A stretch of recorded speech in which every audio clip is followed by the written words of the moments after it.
Hello friends, मी प्राजक्ता. काय मग कसे आहात सगळे? मजेत ना? फ्रेंड्स, आज आपण खूप इंटरेस्टिंग अशी गोष्ट बनवणार आहोत आणि ते म्हणजे कैरीचं पन्ह. आता तुम्हाला बाजारात दिसतच असतील की कैऱ्या आल्या आहेत बाजारामध्ये. तर आज आपण बनवणार आहोत कैरीचं पन्ह. बाहेर फिरून आल्यावर मस्तपैकी थंडगार कैरीचं पन्ह पिलं की एवढं सुंदर वाटतं ना, एवढं छान वाटतं.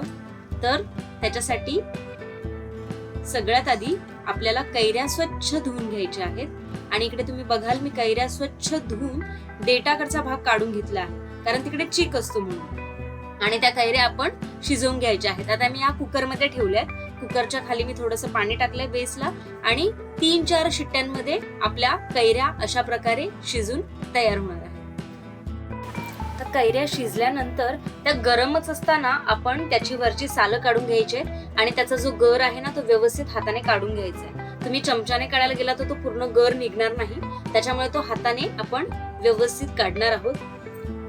अशा प्रकारे आपण त्याचा पूर्ण गर काढलेला आहे. गरम जर तुम्ही काढलात ना तरच त्याच्यामध्ये आपण जो गूळ मिक्स करणार आहोत ना तो गूळ व्यवस्थित मेल्ट होतो, म्हणजे तो त्याच्यामध्ये विरघळेल. असा आपला पल्प काढून तयार झालेला आहे. आता आपण त्याच्यामध्ये गूळ ऍड करतोय. मी तो पल्प प्लेट मध्ये घेतलाय, तुम्ही बोल मध्ये पण घेऊ शकता. आणि आता मी त्याच्यामध्ये व्यवस्थित गूळ एकजीव करून घेते. हा गरम गरम असताना मी याच्यासाठी सांगितलं कारण हा जो गूळ आहे ना तो व्यवस्थित ह्याच्यामध्ये वितळतो. जर आपण थंड केलं तर गूळ वितळायला टाइम लागेल आणि मे बी तो वितळणार नाही व्यवस्थित.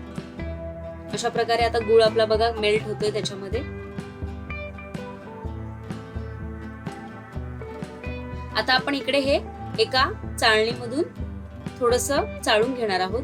का तर आता कैऱ्यांमध्ये थोडेसे धाग्यांसारखे जे मध्ये मध्ये येतात ना ते आपण जेव्हा पन्ह बनवू तेव्हा ते मग तोंडात आल्यावर चांगलं नाही लागणार, म्हणून आपण ह्याला व्यवस्थित गाळून घेतोय, म्हणजे ह्याचा प्रॉपर पल्प आपल्याला भेटेल.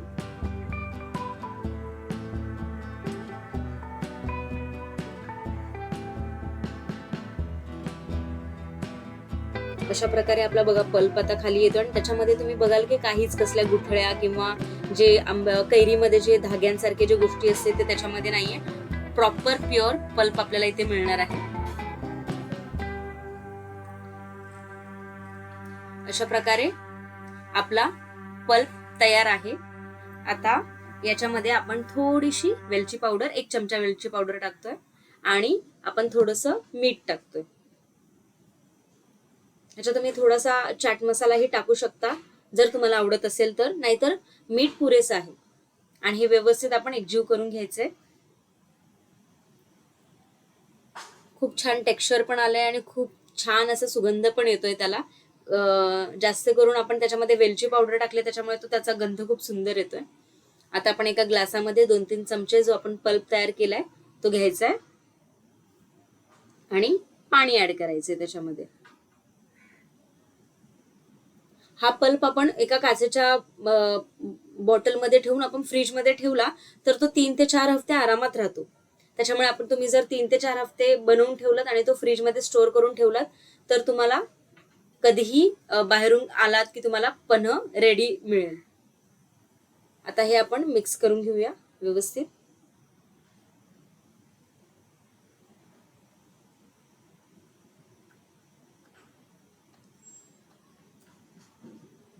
असं त्याला बघून असं वाटतं की पटकन आपण बनवून रेडी करून पिऊन टाकावं. अशा प्रकारे आपलं इथे पन्ह रेडी आहे. इथे तुम्हाला हवी असेल तर आईस क्यूब टाकू शकता. मी इथे 1-2 आईस क्यूब टाकलेले आहेत. आणि अशा प्रकारे आपलं कैरीचं पन्ह तयार आहे. नक्की ट्राय करून पहा आणि मला कमेंट करून नक्की सांगा. आणि माझ्या चॅनलला लाईक, शेअर आणि सबस्क्राईब नक्की करा. थँक्यू.